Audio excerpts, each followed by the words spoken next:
Yo, Pierre, you wanna come out here? NANI?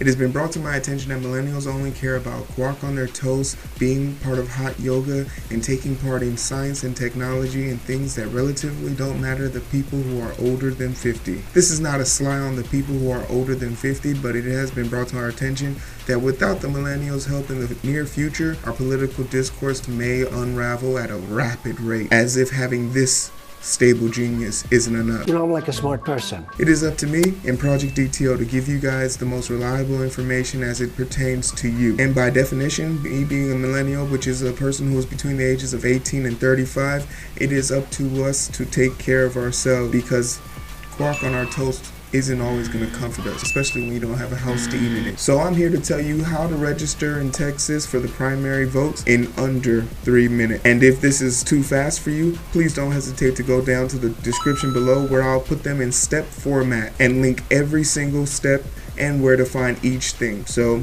without any further ado, And here we go. first, you need a smart device. It could be your PlayStation 4, your cell phone, a laptop, a computer, an iPad, an iPod, anything that has Wi-Fi capability or internet connection, you need it. From there, you go to Google and type in some vague phrase such as, where do I go to register in my state? Or you say something like, can I register online? The answer is no. As long as net neutrality hasn't taken effect, Google should be able to get you a response in 0.68 seconds, considering you have the $60 package plan for high-speed internet. And just as sure as I am that pineapples don't go on pizza, I'm confident in the fact that Google will definitely have the results that you're looking for within the first page of their results. Click on register to vote in Texas. It will take you to this magical page where you'll be clicking on the informal online application. This isn't an online application you can submit. You're going to need 4 things in order to fill out this application properly. 1, a printer. 2, a driver's license. 3, a working memory. And if you don't have 2 or 3, you will need 4, which is a social security card number. Fill out all the pertinent information and hit submit. You're not done yet. You must print it, sign, and date below. Don't make the mistake of thinking just because you hit submit that your troubles are over with, because now an archaic machine called a printer will force a tree into legible writing that you will then have to put into another tree, fold up, and put into a delivery box. And this is what we call mailing. You're probably wondering, where should you mail this? At the very top left corner of your application, you'll have a written address of where you're supposed to send this. Do not make the mistake of putting this inside an envelope before you have written this on top of the envelope, as to prevent yourself from being embarrassed by holding up a bunch of middle-aged people still using this archaic method of communication. Once you have sealed the envelope and handed it over to the U.S. postal worker behind the front desk, you have one more job.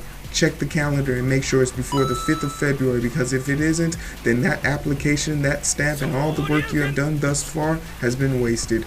Although you do now know how to do it for next year. Hopefully this wasn't over 3 minutes, and if it was, I don't care, because now you know how to register, and that was at least worth 3 minutes of your time. But for all intents and purposes, if you have to watch this video 3 or 4 times in order to understand exactly what you have to do, that's okay, because I had to do it 3 or 4 times myself to make sure I got it right just for you. And in the event that you still don't understand what I'm talking about in this video, because you were looking for cat videos and happened to stumble upon this, Ha ha, very funny, mother. look in the description below, where I'll have everything listed in itemized order so that you guys can conveniently find your way to a better self. As a millennial and a minority, it's important for us to have a firm understanding of our political surroundings. And just because these old farts are not going to be here for much longer doesn't mean that we can't start taking a vested interest in their political affairs, because if you're not firmly aware of it yet, by 2020 there will be a transitional shift, and that is, for every 1 baby boomer there will be 2 millennials to take their spot. So it's important for us to be prepared and knowledgeable of the situations we might someday be in charge of. My name is Heero. This is Project DTO.